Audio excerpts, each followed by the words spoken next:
কাজী নাসিরউদ্দিন বাইজিবি রাহমাতুল্লাহ আলাইহি দুপুর বেলা গোসল করতে গেছে।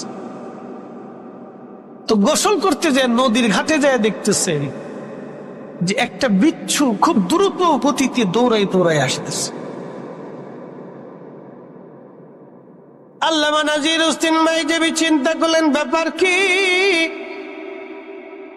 বিচ্ছুটা কেন এইভাবে দৌড়ায় দৌড়ায় আসে, কারণ কি,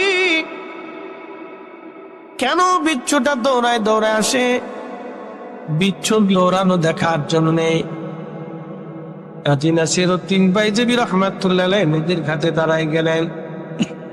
লক্ষ্য করলেন বিচ্ছুটা দৌড়ায় দৌড়ায় নদীর ঘাটের কাছে আসে, আর নদীর ভিতর থেকে মস্ত বড় একটা ব্যাঙ পানির ভিতর থেকে উঠে এসে নদীর কিনারায় পিঠে লাগাইয়া বসে গেছে। আর ওই বিচ্ছুটা দৌড়ায় দৌড়ায় দৌড়ায় দৌড়াইয়া ওই ব্যাঙের পিঠের উপরে যে বসে গেল। একবার জোরে বলা যাবে আল্লাহু আকবার। আল্লামা কাজী নাসিরউদ্দিন বাইজিবি চিন্তায় পড়ে গেলেন ব্যাপার কি, বিচ্ছু দৌড়ায় কেন নদীর ঘাটে আসবে? ওনার চিন্তা হলো বিচ্ছুটা মনে হয় পানি পান করার জন্য আসছে। কিন্তু নাসিরউদ্দিন বাইজিবি দেখলেন একটা ব্যাঙ ওঠে নদীর কিনারায় পিঠ লাগাইলো, বিচ্ছুটা দৌড়ায় দৌড়ায় এসে ওই ব্যাঙের পিঠের উপরে চলে বসলো। ব্যাঙ বিচ্ছুটারে পিঠে নিয়া নদীর মধ্যে সাঁতার শুরু করলো। একসাথে বলা যাবে আল্লাহু আকবার। কাজী নাসিরউদ্দিন বাইজিবি রাহমাতুল্লাহ আলাইহি বলেন ব্যাঙের পিঠের উপরে বিচ্ছুটাকে ছড়ায় ছড়ায় আল্লাহ নদীর ভিতর দিয়ে ব্যাঙ সাথে সাথে নদীর দিয়ে ওই পরের দিকে যায়। আমি চিন্তা করলাম আজকে আল্লাহ এই ক্ষুদ্র না দেখে যাব না, আমি ব্যাঙের পিছে পিছে নদীর মধ্যে সাঁতার দিলাম। নদীর ওই পারে গেলাম, দেখি ব্যাঙ নদীর ওই পারে যাইয়া বিচ্ছু থেকে নামাই দিল। বিচ্ছুটা আবার দৌড়ায় ব্যাঙটা পানির মধ্যে এসে গেল। বিচ্ছু দৌড়ে দৌড়ে গাছের গোড়ার দিকে যাচ্ছে। আমি আরো লক্ষ্য করলাম গাছের গোড়াতে একজন আল্লাহর বুজুর্গ বান্দা ঘুমায় রয়েছে। গাছের গোড়া একজন অলি ঘুমানো, ওই অলিকে কামড় দেওয়ার জন্য একটা সাপ গাছের গোড়ার গর্তের ভিতর থেকে এসে আল্লাহর অলির মাথা বরাবর ফানা তুলেছে। কেমন দেখেন আল্লাহ কত বড় রব। সাপ তাকে কামড় দিবে, ওই সাপ থেকে আল্লাহর ওলিকে বাঁচানোর জন্য আবার রব আমার আল্লাহ ব্যাঙ খবর দিছে, বিচ্ছু খবর দিয়েছে। বিচ্ছুটাকে দিয়া নদীর কিনারে আনিয়া ব্যাঙ দিয়া নদী পার করাইয়া আমার রব বিচ্ছুটা এনে এনে বিচ্ছু দৌড়ে এসে সাপের লেজবি সাপের মাথার উপর উঠে সাপের মাথার মধ্যে বিচ্ছু কামড় দিল।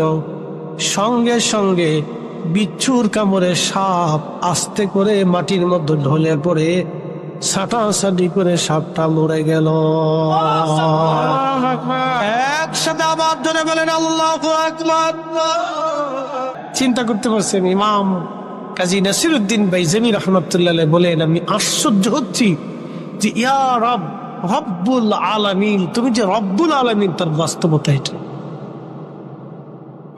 বিচ্ছুর কামড়ে সাপ মরে গেল, বিচ্ছুর কামড়ে সাপ মরে গেল। সাপ কাল খুব মনোযোগ দিবেন, বিচ্ছুর কামড়ে সাপটা যখন মরে গেল আল্লাহর ওলির ঘুম ভেঙে গেল। ঘুম যখন ভেঙে গেছে তখন কাজী নাসিরউদ্দিন বাইজিবি রাহমাতুল্লাহ আলাইহি বললেন হে আল্লাহর বান্দা, আপনি ঘুমাইতেছিলেন, আল্লাহ আপনাকে নিরাপত্তা দেওয়ার জন্য নদীর ওই পার থেকে একটা বিচ্ছু দাওয়াত করলেন। বিচ্ছুটাকে নদীর কিনারা আনলেন। ব্যাঙ বিচ্ছু কিভাবে আল্লাহ পার করবেন সেই জন্য একটা ব্যাঙ দাওয়াত করলেন। এই ব্যাঙটারে দিয়ে বিচ্ছুটাকে দিয়ে নদী পার করাইলেন।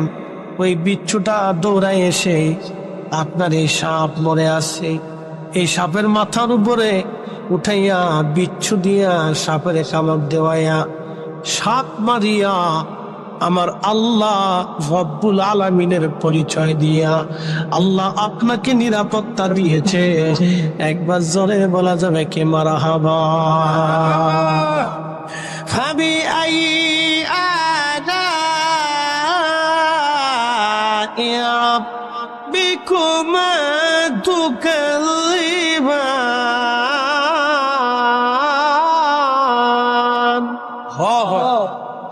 আল্লাহ ডাক দিলেন, হে মানুষ এবং জিন, বলো বলো তোমরা আল্লাহর কোন কোন নিয়ামত অস্বীকার করবা?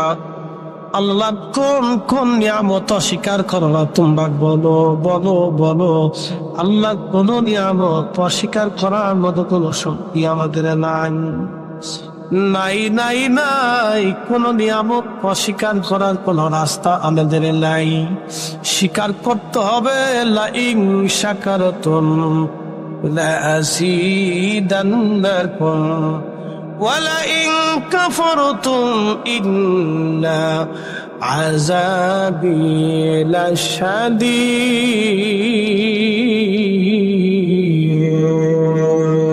বন্ধু আমার, এই জন্য আল্লাহ বললেন, বান্দারে তুমি যদি আমি আল্লাহর শুকর আদায় করো, আমি আল্লাহ তোমার নিয়ামত বাড়ায় দিব।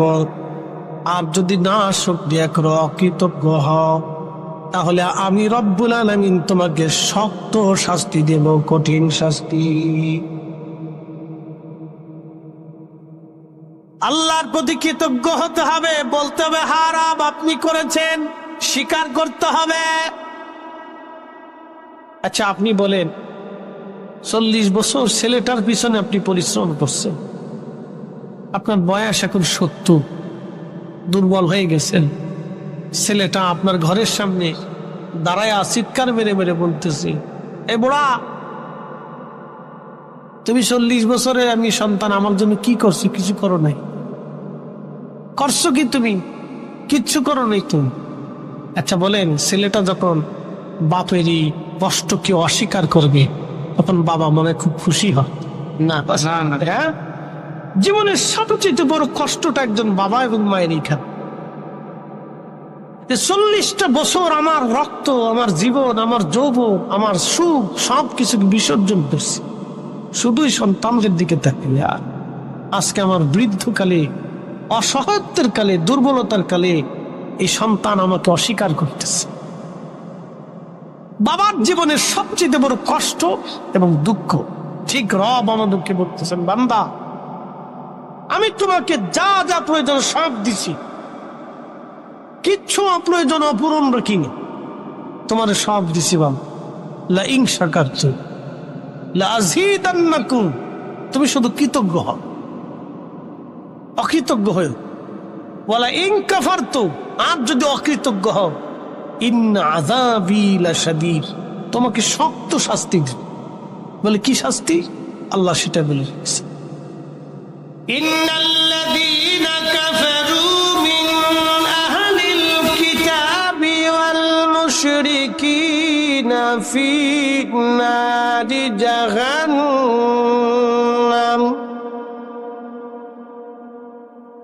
ফী নারি জাহান্নাম। জাহান্নাম কি আছে? কথা বলে না আছে? বিশ্বাস আছে? জাহান্নামে, জান্নাতে যদি বিশ্বাস না হয় তাহলে আপনি মানতে পারবেন। ফী নারি জাহান্নাম জাহান্নাম খালিদিনা ফীহা।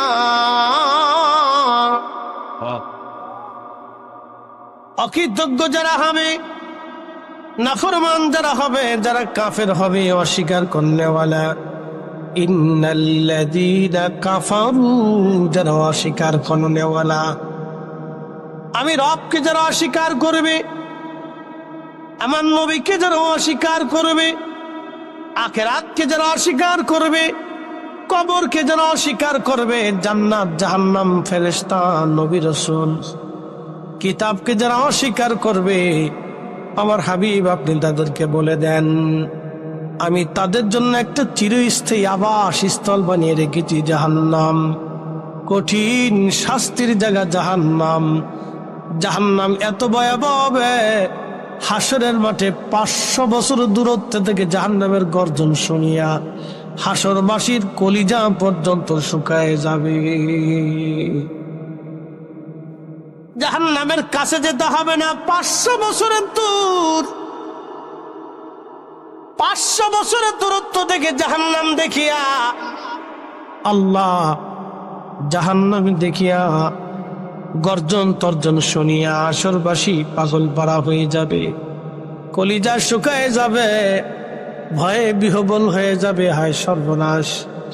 তখন মানুষেরা নাফরমানেরা গোশতগুলি কামড়াগুলি কামড়ায় কামড়ায় টেনে টেনে ছিঁড়ে ফেলবে আর আফসোস করবে, হায় আমরা কেন মানুষ হয়েছিলাম, মানুষ না হয়ে যদি কুত্তা বিলেই হইতাম কতই না উত্তম হতো।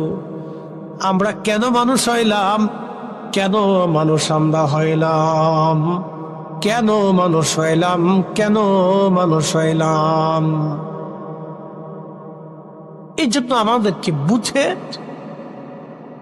কবরে তো যেতেই হবে, থাকার আর কোনো সুযোগ, এই জন্য বুঝে তারপরে যেতে হবে। দুইটা জিনিস, ইমান আমল। ইমান আমল, ইমান আকাইদি আহলে সুন্নাত ওয়াল জামাত অনুযায়ী হতে হবে, বাতিল ফিরকা অনুযায়ী হলে হবে।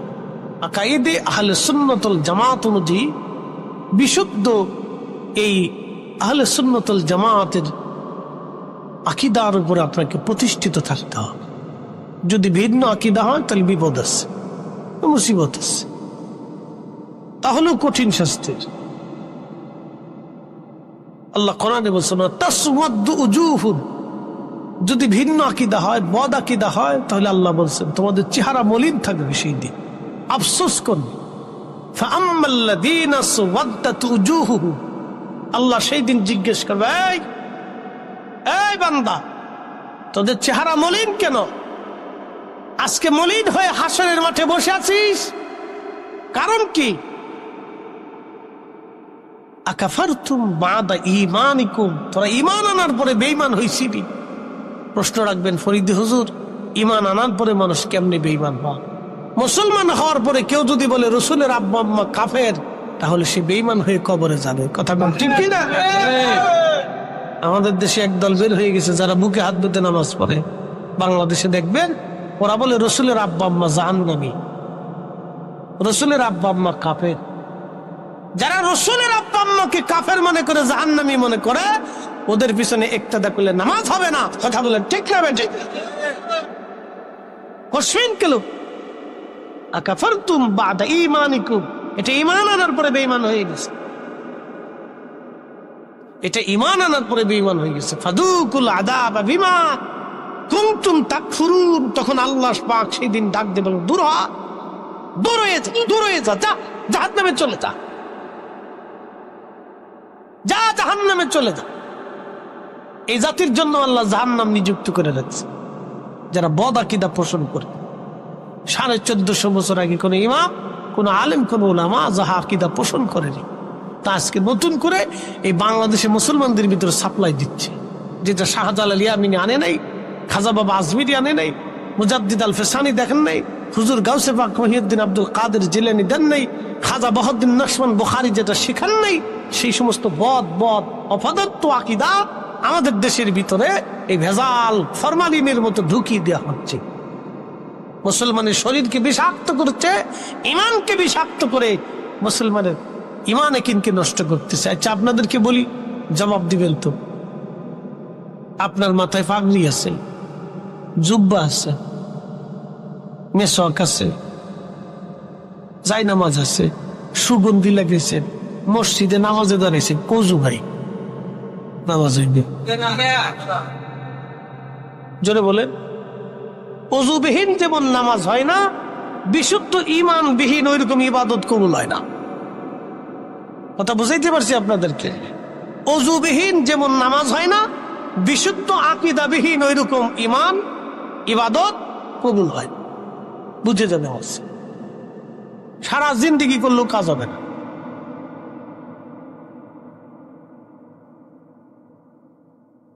এই জন্য বিশ্বাসকে আহলে সুন্নাতুল জামাতের আকীদা অনুযায়ী করবেন, তাহলে আপনি পস্তাবেন না।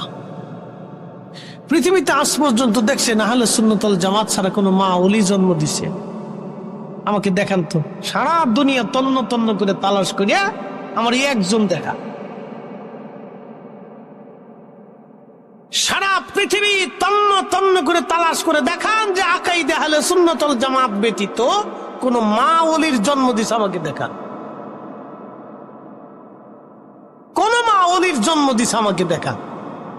কোথাও নাই। সারা পৃথিবী মাটি খুঁড়ে তন্ন তন্ন করে তালাশ করলো, পাহাড় পর্বত ঝোর জঙ্গল সাগর নগর 7 মহাসমুদ্র 7 মহাদেশ খুঁজে খুঁজে তালাশ করে একটাও পাবেন। এই জন্য আপনাকে হক বেহক বুঝে যেতে হবে, বুঝে আপনাকে কবরে যেতে।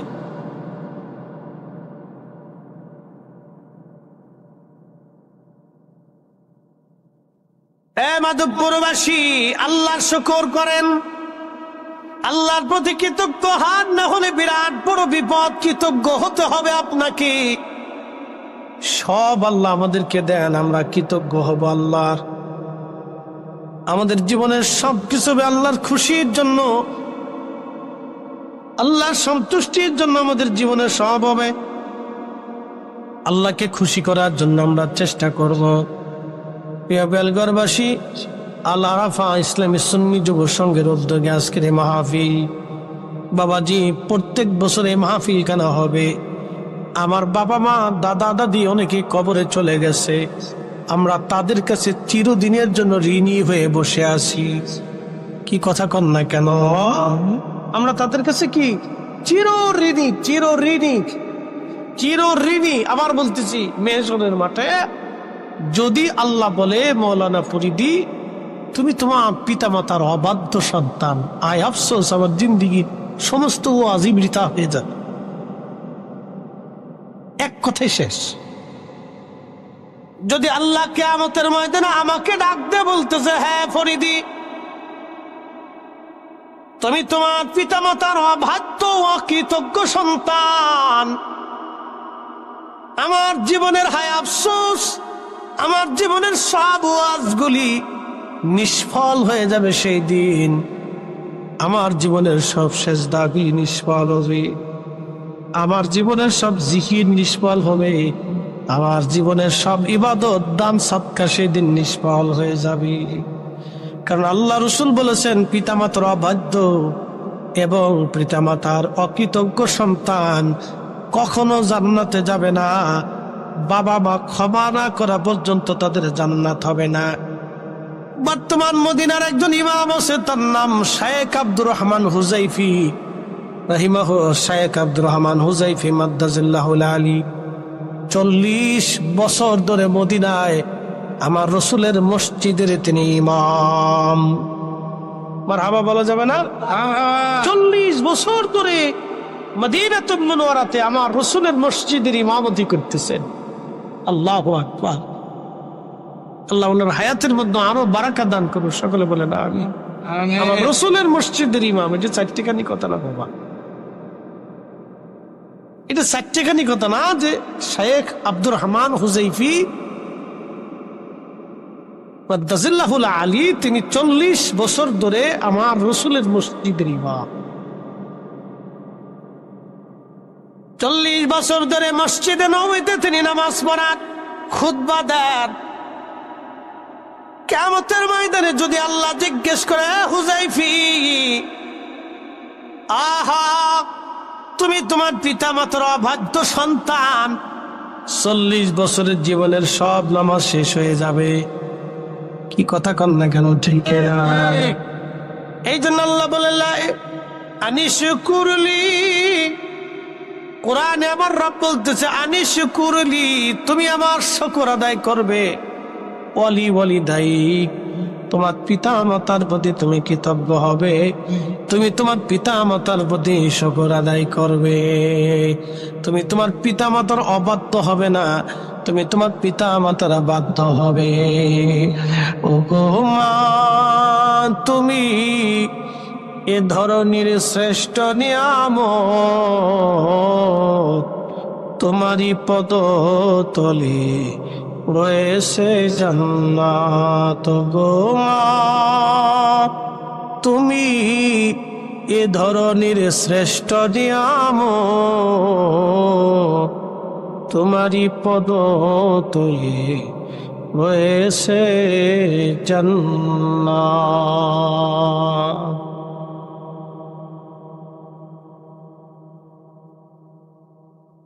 আমাদের অনেক মা কবরে, অনেক বাবা কবরে, দাদা দাদি কবরে ঘুমিয়ে গেছে, নেকির দরজা বন্ধ হয়ে গেল তাদের, তারা আর কোনো নেকি পাচ্ছে না। কিন্তু তিনটা দরজা এখনো খোলা।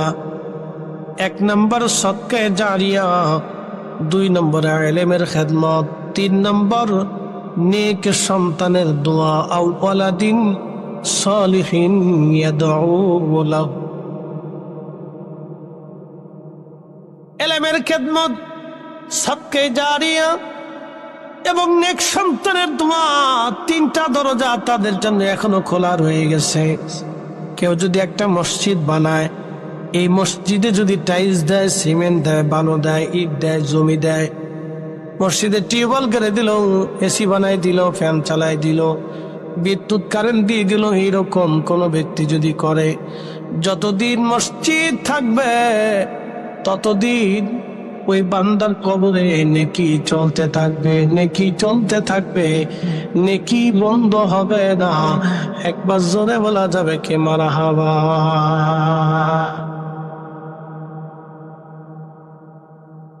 2 নম্বর ইলমের খেদমত।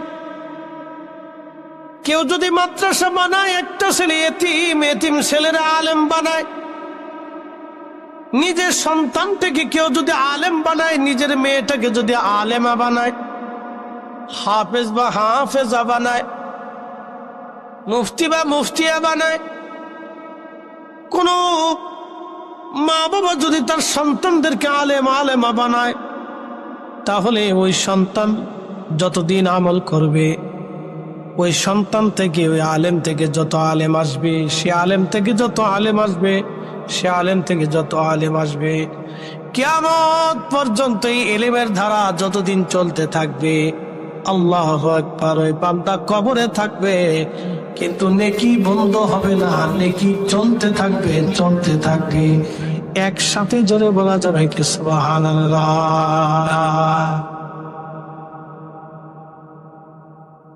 3 নম্বরটা হচ্ছে আওয়ালাদিন সলিহিন ইয়াদউ লাহু, নেক সন্তানের দোয়া। নেক সন্তানের, জোরে বলেন, একসাথে বলেন, নেক সন্তানের দোয়া। এখন যারা দোয়া মানে না তাদের হালত কি বলেন? তারা নাফরমান। কথা কন না কেন? কি একসাথে বলেন? না না, জোরে বলেন, জোরে বলেন। সে কার সাথে নাফরমানি করছে? আল্লাহর সাথে তো করছি, তার পিতা মাতার সাথেও করছে। কারণ পিতা মাতার ইন্তেকালের পরে সন্তানের উপরে হক ছিল, একবারে হক। পিতা মাতার প্রতি হক ছিল, সন্তানের প্রতি হক ছিল। পিতা মাতা সন্তানের কাছে পাইতো, বাধ্যতামূলক পাইতো দোয়া, আওয়ালাদিন সলিহিন ইয়াদউ লাহু। কিন্তু সন্তান দোয়া করে নাই, দোয়া মানে নাই। বেদাতের দোহাই দিয়ে যারা দোয়া বন্ধ করে দিল, দোয়া থেকে মুসলমানদেরকে নিষ্ক্রিয় করে দিল, ওরাই অরিজিনাল বেদাতি। এই কথা কেন জোরে বলে? ওরা অরিজিনাল, ওরা বেদাতি। রাসূলের হাদিস মিথ্যা হয়ে যাবে, পৃথিবী উল্টে যাবে। নবী যাহা বলেছে তা কখনো চেঞ্জ হবে না, পরিবর্তন হবে না। আওয়ালাদিন সলিহিন ইয়াদউ লাহু, নেক্সট সন্তানের দোয়াগুলি বাবা মা কবরে পৌঁছায়, পৌঁছায়, পৌঁছায়। একসাথে বলবেন আল্লাহু আকবার। আল্লাহ নিজে দোয়া শিখিয়েছেন, আমার সাথে পড়েন, রাব্বিরহামহুমা কামা রাব্বায়ানি সগীরা, রাব্বিরহামহুমা কামা রাব্বায়ানি সগীরা। আল্লাহ দেখেন কত চমৎকার করে আমাদেরকে আল্লাহ বাক্যগুলি শিক্ষা দিলেন। দোয়া কোন বাক্য দিয়ে, কোন শব্দ দিয়ে, শব্দমালা দিয়ে আপনি দোয়া করবেন আল্লাহ তাও শিখাইলেন। রাব্বিরহামহুমা কামা রাব্বায়ানি সগীরা, সগীরা, রাব্বায়ানি সগীরা। হে রব, দেখছেন আল্লাহ শিখাচ্ছেন যে ও বান্দা তুমি ওইভাবে দোয়া করো। আল্লাহ জবান দিয়ে আল্লাহ শিখাই দিতেছে দোয়া। আর আমার দেশের মোল্লায় কয় বেদাত, আল্লাহ কয় করো এটা ইবাদত, আর মোল্লায় কয় বেদাত। মোল্লার ফতোয়া লাথি মারতে হবে, আল্লাহটা মেনে নিতে হবে, রাসূলেরটা মেনে নিতে হবে। কথা বলেন ঠিক কিনা? সাদাকাল্লাহুল মাওলানাল আযীম, আল্লাহ সত্যবাদী। ওয়া সাদাকা রাসূলুহুন নবিয়্যুল হাবিবুল কারীম, আমার রাসূল সত্যবাদী। আল্লাহ সত্য বলেছে এবং তার রাসূল সত্য বলেছে, ঠিক কিনা? নাফরমান দেশে ভরে গেছে আজকে। এই নাফরমানদের কারণে আমাদের ছেলে পেলে বেয়াদব হচ্ছে আজকে। কথা কর না কেন? আমরা রাকাবির আউলিয়া কাম মুসলমানদেরকে আদব শিখাইতো, আর এরা বাচ্চাদেরকে বেয়াদবি শিখাচ্ছে। দিন দিন ছেলেরা বেয়াদব তৈরি হচ্ছে।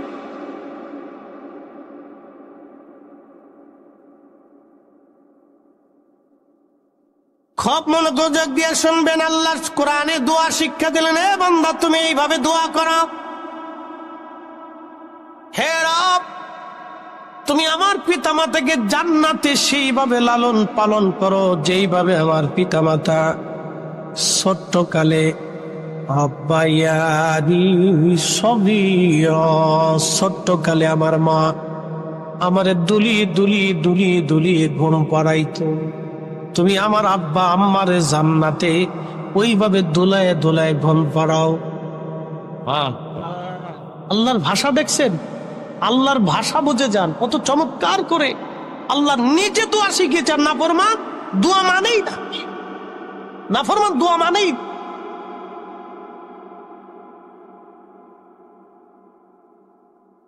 আল্লাহ বলেন রাব্বায়ানি সগীরা, রাব্বায়ানি সগীরা, ছোট্টকালে আমার পিতা মাতা যেইভাবে আমাকে লালন পালন করেছিল, মা দলিয়ে দলিয়ে দলিয়ে দলিয়ে আমাকে ঘুম পড়িয়েছিল। আমি কান্না করার সঙ্গে সঙ্গে মা দৌড়ায় এসে আমার কান্না বন্ধ করে দিয়েছে। বাবা আমার কান্না বন্ধ করে দিয়েছে। কাছে করে বাবা ঘুরে বেরিয়েছে, হাতে ধরে ঘুরিয়ে বেরিয়েছে। বাবা আমার ছোট ছোট গাড়ি করে দোল্লার মধ্যে নিয়ে বাবা দুলিয়ে দুলিয়ে দুলিয়ে দুলিয়ে আমাকে ঘুম পাড়িয়েছে। আমি অসুস্থ হওয়ার সঙ্গে সঙ্গে বাবা ডাক্তার দেখিয়ে পাগল পড়া হয়ে গেছে আমার সুস্থ বানানোর জন্য। আমি পেশাব পায়খানা করেছি, মা আমার পেশাব পায়খানা পরিষ্কার করে আমার বুকের মধ্যে নিয়ে আবার চমায় চমায় ভরে দিয়েছে। মা কখনো বেজার হয় নাই, মা কখনো অসন্তুষ্ট হয় নাই। আমি যত পায়খানা করেছি, পেশাব করেছি, মা কখনো রাগ করে নাই। আল্লাহ রাব্বায়ানি সগীরা, রাব্বায়ানি সগীরা, তুমি আমার আব্বা আম্মারে ওইভাবে লালন পালন করো যেইভাবে আমার বাবা মা ছোট্টকালে আমাকে লালন পালন করেছিল। ওর আব্বা আম্মার ওইভাবে জান্নাতের মধ্যে রাখো যেইভাবে আমার বাবা মা ছোট্টকালে আমাকে ওইভাবে লালন পালন করেছিল, আদর করেছিল, সোহাগ দিয়ে ভালোবাসা দিয়ে আমার মা আমার আব্বা আমার জীবন ভরিয়ে দিয়েছিল। আল্লাহ ওইভাবে তুমি জান্নাতের ভিতরে আমার আব্বা আমারে লালন পালন করো। বেদাত দেহে ভয় দেখেছে, নিজে বেদাত বেদাত বলতে বলতেছে, নিজে যে বেদাতি হয়ে গেছে নিজেও জানে। বেদাত বেদাত বলতে বলতে নিজে যে কখন বেদাতি হয়ে গেছে নিজেও জানে না, নিজে বেদাতি হয়ে গেছে নিজেও বুঝে না যে আমি নিজে বেদাতি হয়ে গেছি। এই জন্য দোয়া করবেন, দোয়া ভুলবেন না। তিনটা দরজা খোলা, ওই মা কবর থেকে চাতক পাখির মতো এই মাহফিলের দিকে তাকায় রইছে। আমার খোকা, আমার ছেলেটা মাহফিলে গেছে, আজকে দোয়া করবে। আমার মেয়েটা মাহফিলে গেছে, আজকে দোয়া করবে। আমার নাতি মাহফিলে গেছে, দোয়া করবে। আমার পুতি মাহফিলে গেছে, দোয়া করবে। আমার ভাতিজা মাহফিলে গেছে, দোয়া হবে। এইভাবে প্রিয়জনরা কবরের উপরে রুহগুলি এসে বসে বসে প্রতীক্ষা করতেছে, তারা দোয়া করবে। ইমাম ইবনে কাইয়িম জাওজি কিতাবুর রূহের মধ্যে তিনি লিখতেছেন, আল্লাহর নবী বলতেছেন রূহগুলি কবরের উপরে সে দোয়ার অপেক্ষায় প্রতীক্ষায় বসে থাকে। আমার ছেলেরা মেয়েরা আমার জন্য দোয়া করবে, দোয়ার অপেক্ষায় তারা বসে আছে, দোয়ার জন্য তারা আজকে বসা। কখন দোয়া হবে? দোয়ার প্রতীক্ষায়। ছেলে বিদেশ থেকে আসবে, বাবা বিদেশ থেকে আসবে, ছোট্ট ছেলেটা আনন্দ করে। আব্বা বিদেশ থেকে আসবে, মেয়েটা আনন্দ করতেছে। আব্বু বিদেশ থেকে আসতেছে, আমার জন্য খেলনা আনবে, প্লেন আনবে, আমার জন্য বিস্কিট আনবে, চকলেট আনবে, কাপড় আনবে, এটা আনবে, সেটা আনবে। ছেলেটা মেয়েটা আনন্দে উদ্দোলিত হয়ে গেছে, আব্বা বিদেশ থেকে আসতেছে। ওই কবরওয়ালারা দোয়ার প্রতীক্ষায় বসিয়া কবরের উপরে আসিয়া তারা আনন্দ আপ্লুত হইয়া চিন্তা আছে, আজকে দোয়া হবে, আমার ছেলে আমার মেয়ের আজকে দোয়া করবে। কিন্তু নাফরমান মাহফিলে এসে ঘুরে ঘুরে চলে গেল, দোয়া করলো না। কি কথা কর না কেন? এই জন্য মাহফিলে বসতে হয়, দোয়া করতে হয়। নামাজের পরে বাবা মার জন্য দোয়া করতে হয়। যখনই হাত বাড়াবেন তখনই রাব্বির রহমহুমা কামা রাব্বায়ানি সগীরা বলে আল্লাহর দরবারে হাত বাড়াই দিবেন। একটা কথাও বিফলে যাবে না, কারণ এই কালাম আমরা কেউ শিখেই নাই। এই দুয়ার কালামগুলি আল্লাহ নিজে শিক্ষা দিয়ে দিছেন। আল্লাহর শিখানো কালাম কখনো বৃথা যেতে পারে না। কথা বলেন ঠিক কিনা? মাধবপুরবাসী, বেলগড়বাসী, এই জন্য তিনটা দরজা খোলা থাকবে। আমার জন্য তিনটা দরজা খোলা, আপনার জন্য তিনটা দরজা খোলা। এই জন্য ঘন ঘন মসজিদে যাবেন, মসজিদের খেদমত করবেন। আল্লাহ নবী বলেন, উম্মত রে, কিয়ামতের ময়দানে দুনিয়াতে যারা মসজিদের খেদমত করে, মসজিদের সাথে যাদের দিল ঝুলায় রাখে, আল্লাহ নবী বলতেছেন, উম্মত রে, কিয়ামতের ময়দানে আরশে মুআল্লার নিচে আল্লাহ তাদের জায়গা করে দেবে। এই জন্য মসজিদে যাবেন, ঘন ঘন মসজিদে যাবেন, মসজিদের খেদমত করবেন। ইমাম সাহেব, মুয়াজ্জিন সাহেব, খাদেম সাহেবের জন্য অপেক্ষা করবেন না। মসজিদ অপরিষ্কার দেখলে নিজে হাতে পরিষ্কার করে দিবেন। আল্লাহ নবী নিজে হাতে মসজিদ বানিয়েছেন। নবী নিজে মসজিদের খেদমত করেছেন। হযরত ঈসা রুহুল্লাহর আম্মা হযরত সাইয়্যিদা মারিয়াম আলাইহিস সালাম, তিনি নিজে মসজিদের খেদমত করেছেন। ঈসা নবী নিজে করেছেন, জাকারিয়া নবী নিজে করেছেন, ইয়াহইয়া নবী নিজে মসজিদের খেদমত করেছেন, ইমরান আলাইহিস সালাম, নবী আলাইহিস সালামরা নিজেরা মসজিদের খেদমত করেছেন, সুলাইমান আলাইহিস সালাম মসজিদের খেদমত করেছেন, ইয়াকুব আলাইহিস সালাম মসজিদের খেদমত করেছেন, ইউসুফ আলাইহিস সালাম মসজিদের খেদমত করেছেন। এমন কোন নবী নাই যে নবী মসজিদের খেদমত না করেছেন। সব নবীরা মসজিদের খেদমত করেছেন। আপনারাও মসজিদের খেদমত খাদেম হয়ে যাবেন। শুধু ইমাম মুয়াজ্জিন খাদেমের দিকে তাকায় থাকবেন না, নিজেরা খাদেম হয়ে যাবেন। মসজিদ পরিষ্কার করবেন, পেশাব পায়খানার জায়গা পরিষ্কার করে দিবেন। এখানে কিছুই নাই, বরত্ব দেখানোর কিছু নেই। আমি ফরিদি সাহেব বিরাট বড় বক্তা, আমি কি করে মসজিদের পেশাব পায়খানা পরিষ্কার করব, এটা হবে না। আল্লাহর ঘরের কাছে কোনো বক্তা তক্তা, কোনো এই মন্ত্রী এমপি মন্ত্রী বা হক ডিসিএসমি, বিরাট বড় শাইখুল হাদিস মুহাদ্দিস মুফতি। আল্লাহর দরবারে কিছুই নাই, আল্লাহর দরবারে একটা পরিচয়, ইন্না আকরামাকুম ইনদাল্লাহি আতকাকুম। আল্লাহ মুফতি ছিলেন না, মুহাদ্দিস ছিলেন না, প্রিন্সিপাল ছিলেন না, চ্যান্সেলর ছিলেন না, ভাইস চ্যান্সেলর ছিলেন না, প্রধানমন্ত্রী, রাষ্ট্রপতি, মন্ত্রী, ডিসিএসপি, সেনা প্রধান, পুলিশ প্রধান, আল্লাহ কাউকে চিনে না, কৃষক চিনে না, দিনমজুর চিনে না।